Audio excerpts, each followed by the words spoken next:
wishes. It's Holly. Welcome to Dandelion Stitches.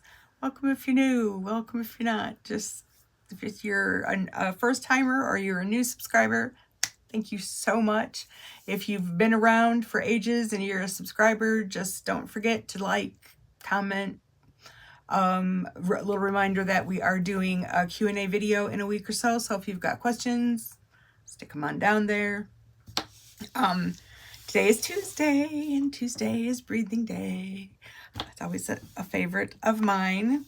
So let's go ahead and do the breathing, and then I'll talk about what this this video for today will be. So we're gonna start with just a few box breaths. We did some box breathing a couple of weeks ago. If you're new, I will explain it as we go. Box breathing is an awesome way to just kill that tension. If you're like me and you can get a pretty good anxiety thing going on, especially if it's like the dentist or the doctor or the, something that you just really don't want to do, box breathing can kind of help you out with that. So we're gonna breathe. You're just gonna breathe like a box. So it's in, out, in, out. So inhale up, exhale across, inhale up, exhale, close the box. So we're going to go do 3 of those. Okay. Just take your time. If your breath is off from my breath, it's okay. You do you. So here we go. In and out. In and out. In and out. In and out. One more. In and out. In and out. You're going to find that the beginning of that is if you're feeling like stressed out or really anxious, you're going to make like really small boxes. You could be but as you get the control and you start to feel it, your box starts to get a little bigger and you can kind of feel yourself letting go. So now we're going to just go ahead and do 5 nice breaths full of love and joy and healing and all the things that we have inside us that we want to share with the world. I don't need to tell you, you all know what struggles you're dealing with, and I certainly know mine. So let's just give it to ourselves as much as we give it to the world. So we'll take deep cleansing breath. And out. And now 5 breaths at your pace. Inhale. Exhale. Inhale. Exhale. Last 3 on your own.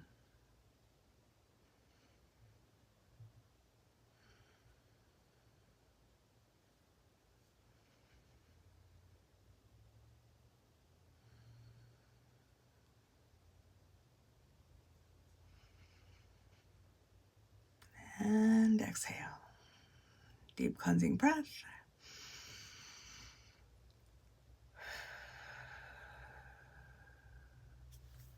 Thank you, friends. Do you feel better? I feel better. So the rest of this video has got nothing to do. Well, none of this video has had anything to do with sewing, and it won't. About a year ago, we made a video of our labyrinth. We have a spiral prairie labyrinth in our property. It's totally volunteer. We have planted a couple of things, but otherwise it's whatever nature wants to do with it out there. It just does. And every year it changes just a little bit. I'm going to put the link to last year's video down below. I give all the, why, how, what it is, blah, blah, blah. I will not do that this time. If you're interested, you can go down and watch, but it is, I usually generally use it for walking meditation, but it's just an awesome little spot. So last night, Tom went out with his brand new iPhone 14 Super Batman camera. phone and took a video. And I can't even, that phone, it looks like it's daylight and it's 9 o'clock at night. It's just, but at twilight, it's really magical. So I'm going to do a voiceover of it just to kind of give you a little feeling, but that's going to be the rest of our video. So I'm not going to come back afterwards, but I hope that you enjoy it. It's a lovely little place. So on to the video. Welcome to the Labyrinth. This is the only way in and the only way out, unless you want to walk through a lot of plants. To the left is a black walnut tree. That was a volunteer. We thought it was sumac. You will notice that there are a lot of lights. Both Tom and I are all about lights. So we waited until enough twilight for the lights to come on. But you'll see there's a few that haven't come on yet. But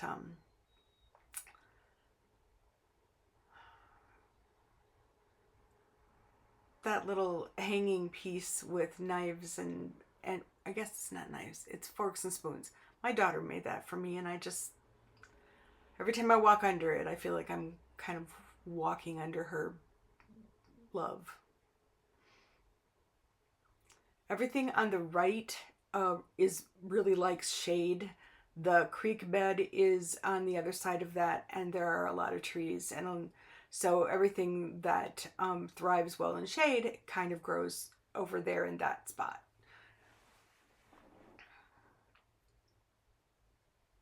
We haven't had a lot of rain, so it's a little crunchy. Some of the grasses are dormant, and but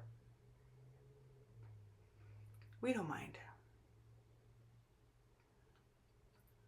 So it's just kind of an overview. That tree is the center.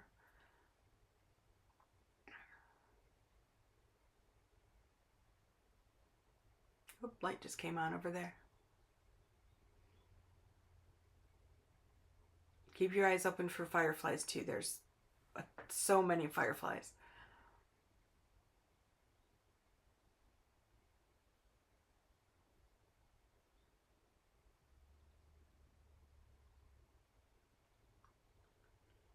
Another little volunteer tree. On the left hand side is a mulberry tree, also volunteer. Birds love it. I think Tom has eaten some of them, but they're kind of bitter. Raspberries are also underneath there. I don't know why they like the shade, but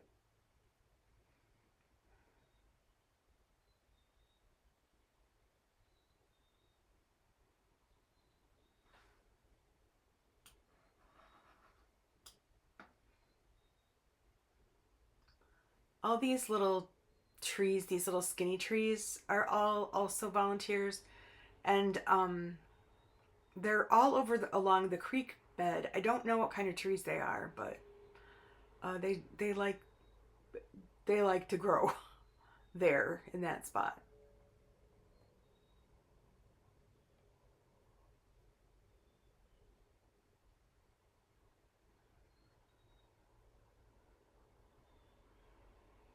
See, there's a light that's not on yet. Oh, I just saw a firefly.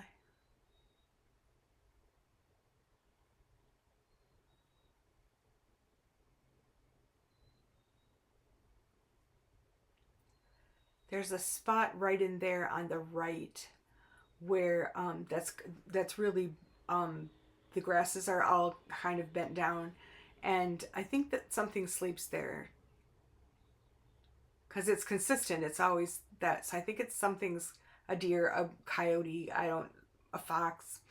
That's kind of their little nightly spot. That's our house. We're looking now straight directly at our house. You can't really see it through the trees, but it's there. The plants that were coming up on the right are called cup plants, and the way their leaves, Tom's going to stop in a minute and look at them closer. The way their leaves are are put on, the way they grow with their leaves is makes little reservoirs for water. See how you can see? And so insects and birds and even like little rodents down low can get a drink there if it would ever rain enough. And there is Persephone, our owl. When the wind blows, her wings flap.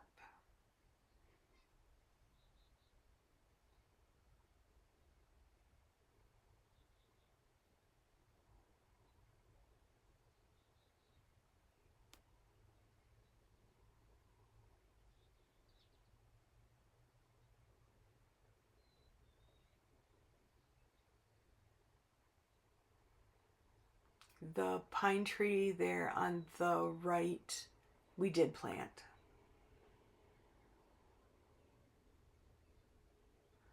Now this year, there's all kinds of Queen Anne's lace. It's those white kind of lacy looking flowers. Last year we had almost none.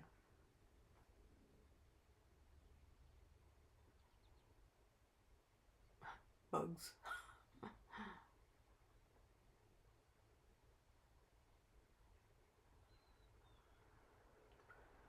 On the left, all that greenery, it will eventually bloom little like daisy-ish yellow flowers.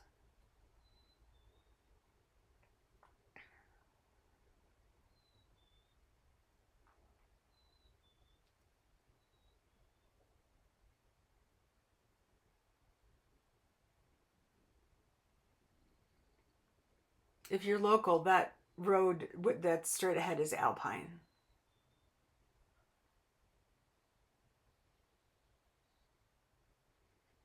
This little magical spot that Tom created underneath those branches. I just love this spot. They don't generally blink. They're just trying to come on. They're like, it's just that point at twilight where everything's working to turn on.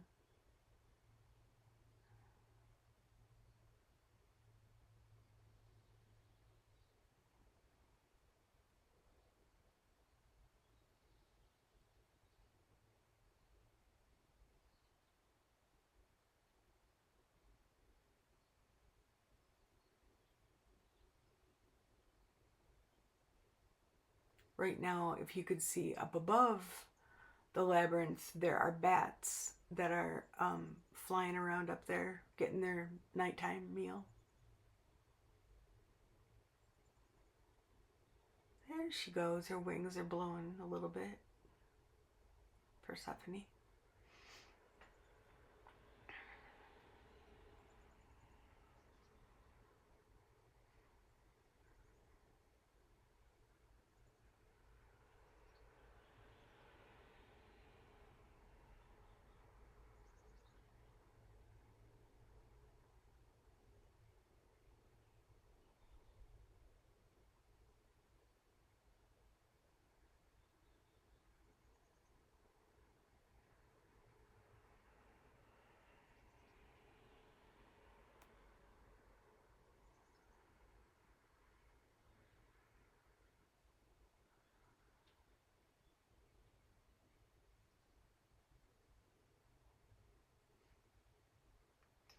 I love how the lights create little patterns on the grass.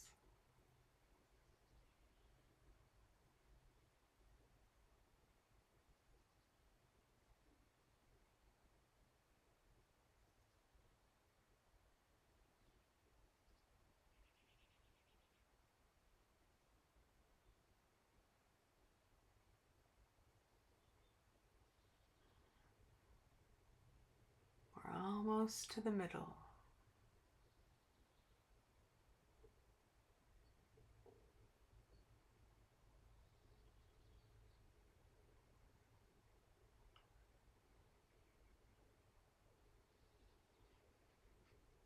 This is the spot where my daughter's now husband proposed to her. We have a family of Buddhists that live in the neighborhood, and they had the funeral for their grandfather here in the center spot. That's a crabapple. We did plant that.